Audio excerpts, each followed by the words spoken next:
If you've been anywhere on YouTube over the past few years, or really anywhere on the internet in general, there's a good chance that you stumbled upon a video like this, or maybe this. There's no shortage of channels that upload videos like these, and if you look up music playlist, you're almost guaranteed to find one.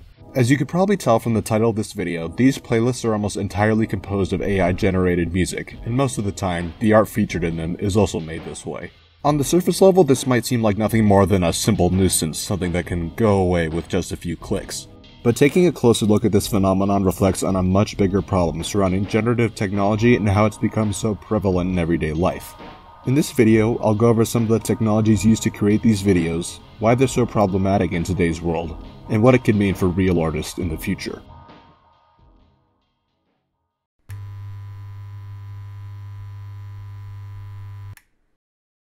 Let's first talk about how these videos are created. AI as a concept has existed for thousands of years, but it was only at the end of 2022 with the public release of ChatGPT that generative AI took the world by storm. Today, you can create anything from pop songs to birthday party recommendations for your kids to photos of people winning giant tungsten cubes on The Price is Right. There are plenty of other videos that take a look at all these technologies, but I'm going to be focusing on the audio-related ones in this video. Suno, a platform that is one of the most popular generative AIs for music creation, was released in late 2023 and has only gotten exponentially bigger since then. A statement on the website reads, "Suno is building a future where anyone can make great music. Whether you're a shower singer or a charting artist, we break barriers between you and the song you dream of making. No instrument needed, just imagination. From your mind to music." At first glance, the technology almost seems miraculous. Just pop in a few prompts and describe what you want your song to sound like, and you've got a fully fledged track in a matter of seconds. But the problems quickly start to add up once we start looking into the actual process used by Suno and nearly every other generative AI company, the vast databases required to make their technologies work. ChatGPT 4 contains over 1 trillion parameters, which, when prompted, utilized vast amounts of energy that are directly seen in many parts of the world through spiking electricity prices. While less information is available for the databases of song-creating AIs, Suno has stated that it has trained its models on, quote, essentially all music files of reasonable quality that are accessible on the open internet, a number in the tens of millions. In response to this, Suno and Udio, another AI music company, were sued in 2024 by the Big Three music labels, Universal Music Group, Sony Music, and Warner Music Group, in response to the, quote, largest IP theft in human history. However, the case has shown little updates as of late 2025, with Udio settling with UMG in one of the cases while the other one slogged through the court system. Going back to the main topic of how this affects YouTube, most of the AI music playlists you'll find are composed of jazz and lo-fi hip-hop. These are some of the easiest genres to recreate with AI given their repetitive nature and popularity amongst younger generations. AI playlists are almost always around 1 hour long and contain a simple title with some strange-looking artwork.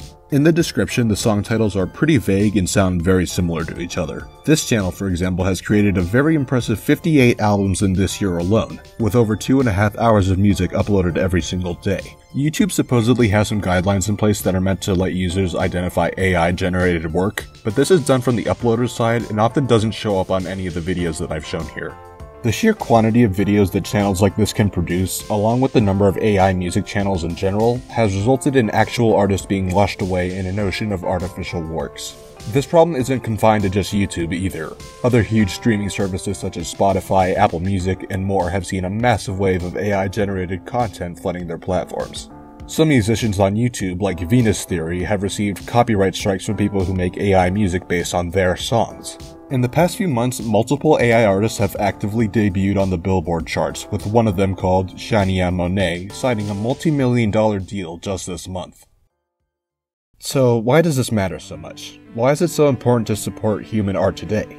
As a musician myself, as you'll see in some of my older videos, I feel like part of the process in creating music is inherently struggling, having to learn and work hard at something to achieve the successes you were dreaming of when you first got started. That's why I find it in pretty poor taste that in January 2025, Michael Schulman, one of the founders of Suno, remarked on a podcast, "It takes a lot of time, it takes a lot of practice, you need to get really good at an instrument or really good at a piece of production software. I think the majority of people don't enjoy the majority of the time they spend making music."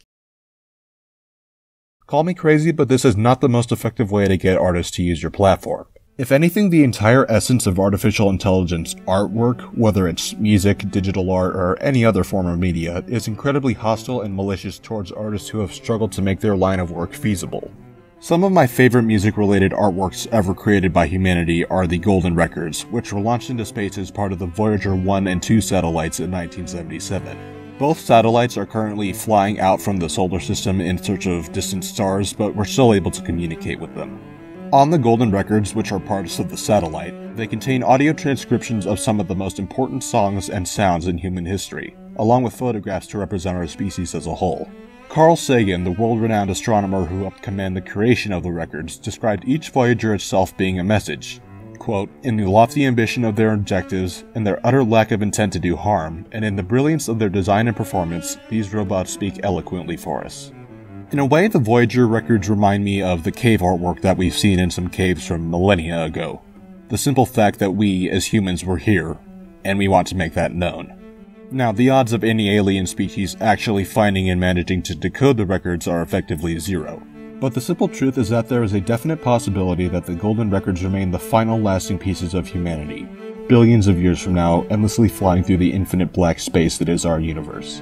You could actually watch them right now and track their progress, every second of every minute, of every hour, of every day, of every month, of every year, carrying humanity and the arts that connect us endlessly out into the void.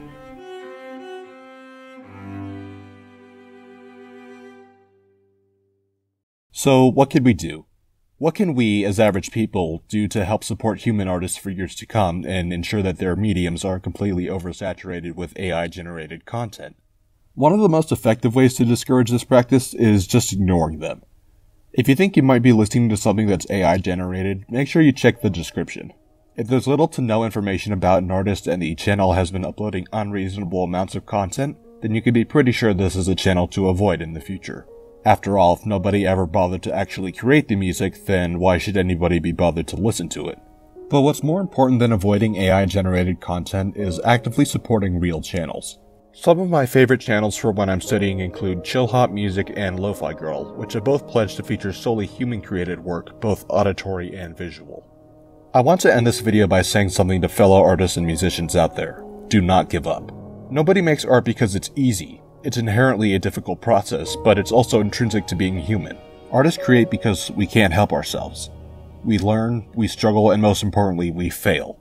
Humans have a natural desire to learn about both ourselves and the world that surrounds us. So in a world of artificialness, don't be afraid to try something new. The human influence in artwork is something that no AI can ever replicate, and every single person on Earth has the potential to unlock it. Some will argue that AI is nothing more than a helpful tool that expands access to creation, and while that's true to an extent, it kills the passion and heart put into works that we've come to know and love for centuries. Every artist that I've ever met expresses how the struggle to create is an inherent part of their process, and AI merely provides instant gratification for work which would otherwise take years of learning. So, let us continue to ensure that the arts that we pass on, whether they're paintings, tracks, or interstellar messages flying through space, never lose the imperfection of human struggle, because it is, after all, the only thing that makes art, art.